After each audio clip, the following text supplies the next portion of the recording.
Assalamualaikum warahmatullahi wabarakatuh. Perkenalkan, nama saya Sri Dianti Palowa dari kelas 11 IPA 2. Di sini saya akan menjelaskan materi tentang bahaya HIV atau AIDS. Tujuan pembelajaran ada 3. Yang pertama yaitu memahami bahaya HIV atau AIDS. 2. Memahami cara penularan atau AIDS.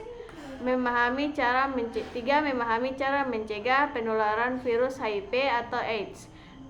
Bahaya HIV atau AIDS. Yang pertama yaitu HIV atau AIDS di Indonesia. Penyakit HIV atau AIDS sudah hampir menyerang seluruh dunia, bahkan penderita HIV atau AIDS di Indonesia cenderung meningkat.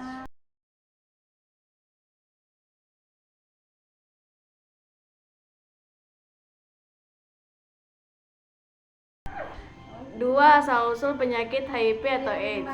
HIV merupakan virus yang menyebabkan penyakit AIDS. Penyakit AIDS menyerang sistem kekebalan tubuh.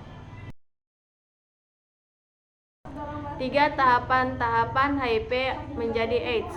Yang pertama itu tahapan awal infeksi HIV. 2. Tahapan tanpa gejala. 3. Tahapan ARC. 4. Tahapan AIDS. 5. Tahapan gangguan otak atau susuk saraf pusat. Penyakit ringan seperti influenza akan menjadi semakin parah jika menyerang pengidap HIV atau AIDS. Rasa lemas dan lesu yang dapat menurunkan daya tahan tubuh merupakan salah satu tahap awal infeksi HIV. B. Cara penularan HIV atau AIDS. 1. HIV atau AIDS dalam tubuh manusia. HIV atau AIDS dalam tubuh manusia menyerang sel darah merah, yaitu limfosit T4 yang sangat berperan penting dalam pengaturan sistematis kekebalan tubuh atau imunitas. 2. Masa inkubasi HIV atau AIDS.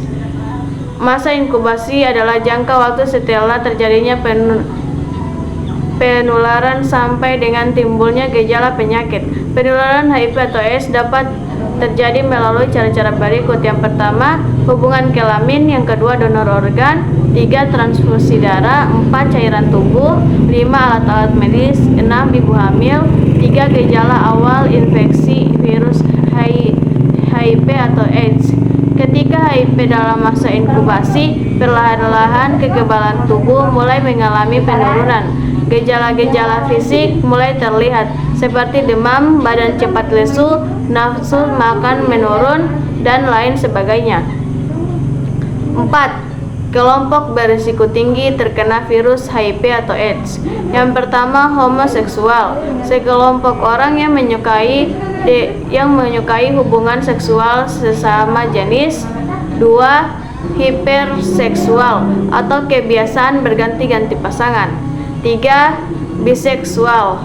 4. Pecandu narkoba. C. Cara mencegah penularan virus HIV atau AIDS.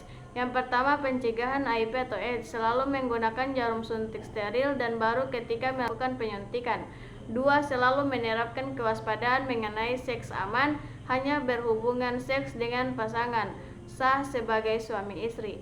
3. Jika ibu hamil positif HIV, sebaiknya diberitahu tentang semua resiko dan kemungkinan yang akan terjadi pada dirinya atau bayinya. 2. Obat-obat HIV atau AIDS. Yang pertama ada obat AZT atau obat yang diperkirakan mampu menahan perkembangan virus dan mengandung efek samping. 2.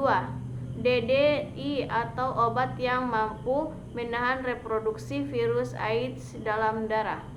3. DDC atau obat yang dapat menahan perkembangan virus AIDS.